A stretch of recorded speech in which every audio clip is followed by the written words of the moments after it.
नमस्कार। नारद संचार सकारात्मक सुर्खियों में आपका हार्दिक स्वागत है। हिंदू कैलेंडर के अनुसार आज अश्विनी शुक्ल की द्वितीया है, शनिवार, विक्रम संवत 2077 है। मुस्लिम कैलेंडर के अनुसार सफर का पहली तारीख है और हिजरी 1442 है। अंग्रेजी तारीख के अनुसार 19 सितंबर है, जो वर्ष का 262वां दिन है और साल में अभी 103 दिन बाकी है।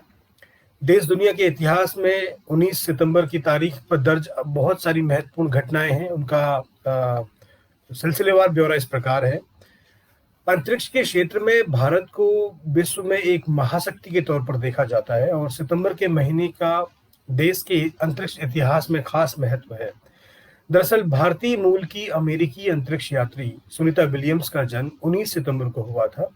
अमेरिकी नौसेना की अधिकारी सुनीता विलियम्स को नासा ने अंतरिक्ष यात्रा पर भेजा था। अमेरिका के ओहायो राज्य के यूक्लिड शहर में 19 सितंबर 1965 को जन्मी सुनीता विलियम्स ने एक अंतरिक्ष यात्री के रूप में 195 दिन तक अंतरिक्ष में रहने का विश्व रिकॉर्ड बनाया और एक महिला यात्री के तौर पर सबसे ज्यादा बार अंतरिक्ष में चहलकदमी करने का रिकॉर्ड भी उन्हीं के नाम पर था। 1581 में सिख गुरु रामदास की आज की पुण्यतिथि है। रामदास गुरु या गुरु रामदास सिखों के गुरु थे। उन्हें गुरु की उपाधि 9 सितंबर 1574 को दी गई। उन दिनों जब विदेशी आक्रमण एक शहर के बाद दूसरा शहर तबाह कर रहे थे, तब चौथे नानक गुरु रामदास जी महाराज एक पवित्र शहर रामसर, जो कि अब अमृतसर के नाम से जाना जाता है, का निर्माण कर रहे थे। माफ कीजिएगा। 1957 में अमेरिका के नेवादा में के रेगिस्तान में पहला भूमिगत परमाणु परीक्षण किया गया। नाभिकीय अस्त्र परीक्षण यानी न्यूक्लियर वेपन टेस्ट या परमाणु परीक्षण उन प्रयोग को कहते हैं जो डिजाइन और निर्मित किए गए नाभिकीय अस्त्रों की प्रभाविकता, उत्पादकता एवं विस्फोट क्षमता की जांच करने के लिए किए जाते हैं। परमाणु परीक्षणों से कई जानकारियां प्राप्त होती है, जैसे ये हथियार कैसे काम करते हैं, विभिन्न स्थितियों में किस प्रकार का परिणाम देते हैं, भवन एवं अन्य संरचनाएं इस हथियार के प्रयोग के बाद कैसा बर्ताव करती है, तमाम चीजें हैं। इसके अलावा 2000 में कर्णम मल्लेश्वरी ने ओलंपिक की भारोत्तोलन प्रतियोगिता में कांस्य पदक जीता था। कर्णम मल्लेश्वरी का जन्म 1 जून 1975 को श्रीकाकुलम, आंध्र प्रदेश में हुआ। उन्होंने अपने करियर की शुरुआत जूनियर वेटलिफ्टिंग चैंपियनशिप से की, जहां उन्होंने नंबर 1 पायदान पे कब्जा किया। 1992 के एशियन चैंपियनशिप में मल्लेश्वरी ने 3 रजत पदक जीते। वैसे तो उन्हें विश्व चैंपियनशिप में 3 कांस्य पदक पर कब्जा किया हुआ है, किंतु उनकी सबसे बड़ी कामयाबी 2000 के सिडनी ओलंपिक में मिली, जहां उन्होंने कांस्य पदक पर कब्जा किया और इसी पदक के साथ वे ओलंपिक में पदक जीतने वाली पहली भारतीय महिला बनी। 2008 में सर्वोच्च न्यायालय ने छत्तीसगढ़ में नक्सलियों पर अंकुश लगाने के इरादे से शुरू किए गए सलवा जुडूम अभियान पर रोक लगाई थी। सलवा जुडूम शांति यात्रा या सफाई रैली एक आंदोलन है जो भारत के मध्यवर्ती राज्य छत्तीसगढ़ में नक्सली हिंसा के खिलाफ सरकार द्वारा चला गया आंदोलन है। आदिवासी और सटे इलाकों में चल रहे नक्सल सरकार हिंसा में अक्सर आम आदमी भी निशाना बनते आए हैं। कुछ स्थानीय नेताओं ने नक्सली हिंसा के खिलाफ आवाज उठाई, जिसमें महेंद्र कर्मा का नाम प्रमुख है, जिसका नाम सलवा जुडूम से जिसके कारण जो है सलवा जुडूम पड़ा था इस आंदोलन का नाम। आइए आज के समाचारों की सकारात्मक सुर्खियों पर प्रकाश डालते हैं। वाणिज्य एवं उद्योग मंत्री पीयूष गोयल ने शुक्रवार को कहा कि रक्षा क्षेत्र में प्रत्यक्ष विदेशी निवेश यानी एफडीआई के नियमों को आसान बनाने के सरकार के फैसले से रक्षा उत्पादन में आत्मनिर्भरता को बढ़ावा मिलेगा और इस दौरान राष्ट्रीय हितों तथा सुरक्षा को सबसे ऊपर रखा जाएगा। उन्होंने कहा कि रक्षा क्षेत्र में विदेशी निवेश को मंजूरी देने से पहले उसकी सुरक्षा राष्ट्रीय सुरक्षा के पैमाने पर जांच की जाएगी। भारतीय वायुसेना यानी इंडियन एयरफोर्स अपने पराक्रम और देश सेवा के लिए अहम स्थान रखती है। वायुसेना में रोमांच से भरे करियर के लिए बड़ी संख्या में युवा हर साल जाना चाहते हैं। युवाओं को वायुसेना के उसी बेहतरीन करियर और वायुसेना की गौरव की झलक दिखाने के लिए माई IAF नाम से एक मोबाइल एप्लीकेशन लॉन्च किया गया है। पिछले महीने इस लॉन्च हुए एप्लीकेशन में युवाओं को वायुसेना में भर्ती से संबंधित हर तरह की जानकारी एक जगह पर उपलब्ध कराई गई है। इसके साथ इसमें एयर वॉरियर बनकर किस तरह देश सेवा कर सकते हैं, तमाम प्रकार की जानकारी इस एप्लीकेशन में है। रुक करते हैं हमारी नागपुर से खबर है। नागपुर की शारदा चौरगाड़े जब भी किसी मुश्किल में होती है तो वो खुद को बस ये कहकर समझाती है कि सब अच्छा होगा। उनकी सकारात्मक उस वक्त भी बनी बनी रहती है जब जीवन में उन्हें मुश्किलों का सामना करना पड़ा।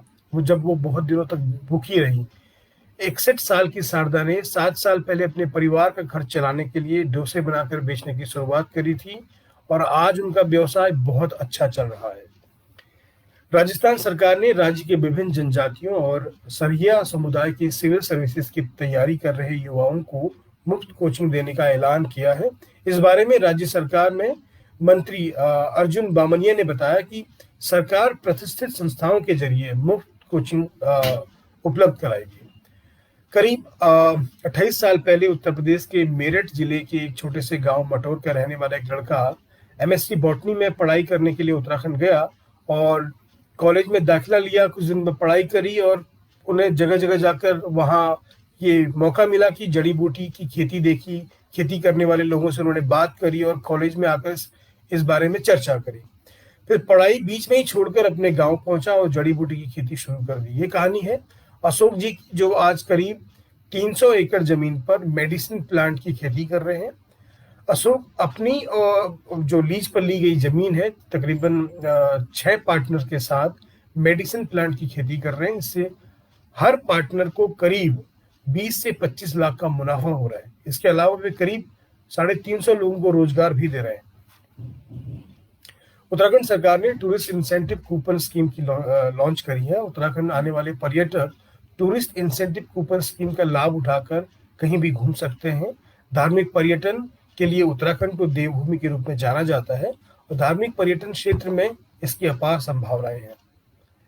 उत्तर प्रदेश के बेरोजगारों के लिए भी एक अच्छी खबर है कि सरकार ने 6 महीने में 3 लाख लोगों को नौकरी देने का ऐलान किया है।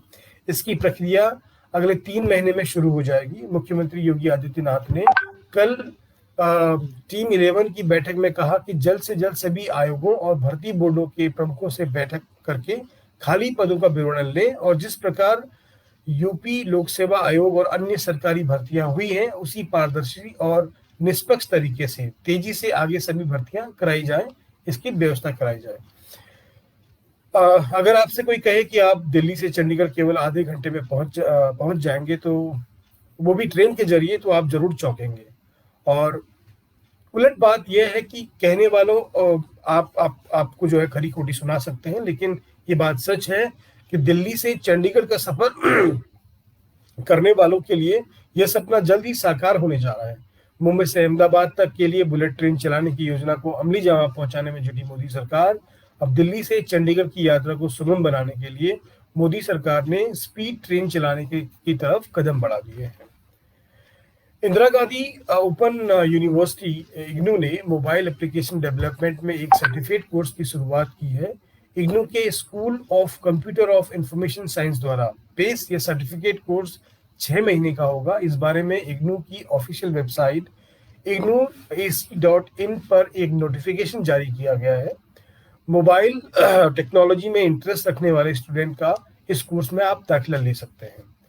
आज से आप अगर विस्तारा एयरलाइंस में सफर करेंगे तो उड़ान के दौरान इंटरनेट का इस्तेमाल कर सकेंगे। विस्तारा एयरलाइंस ने बोइंग ड्रीम लाइनर की उड़ान के दौरान शुक्रवार से मुफ्त वाईफाई देने की घोषणा की है। इनका उपयोग वर्तमान में दिल्ली लंदन की उड़ानों के लिए किया जा रहा है। सकारात्मक खबरों में आज हिमाचल के जिला सोलन से एक उपमंडल नालागढ़ द्वारा एक विशेष खबर यह है कि इनके अंतर्गत 1 किलो सिंगल प्लास्टिक यूज लाओ और घर जैसा भरपेट खाना खाओ, इस प्रकार का ये अभियान चलाया गया है और इस अभियान का नाम स्वच्छता कैफे रखा गया है। इस कैफे का संचालन महिलाओं और स्वयं सहायता समूह द्वारा किया जा रहा है। नारद संचार की अपेक्षा है कि आमजन के बीच पत्रकारिता की विश्वसनीयता और पत्रकारिता का सम्मान बना रहे। इसी कारण हम केवल उन्हीं समाचारों की सुर्खियों को आपके बीच लाते हैं जिन्हें सुनकर आपके दिन और जीवन में सकारात्मकता का संचार हो। हमारे सकारात्मक सुर्खियों के संदर्भ में आपके सुझाव, इसे आमजन तक पहुंचाने में आप सभी का योगदान अपेक्षित है। आप हमारी वेबसाइट naradsanchar.com पर भी जा सकते हैं। आप स्वस्थ रहें, मस्त रहें, आपका दिन शुभ हो। नमस्कार।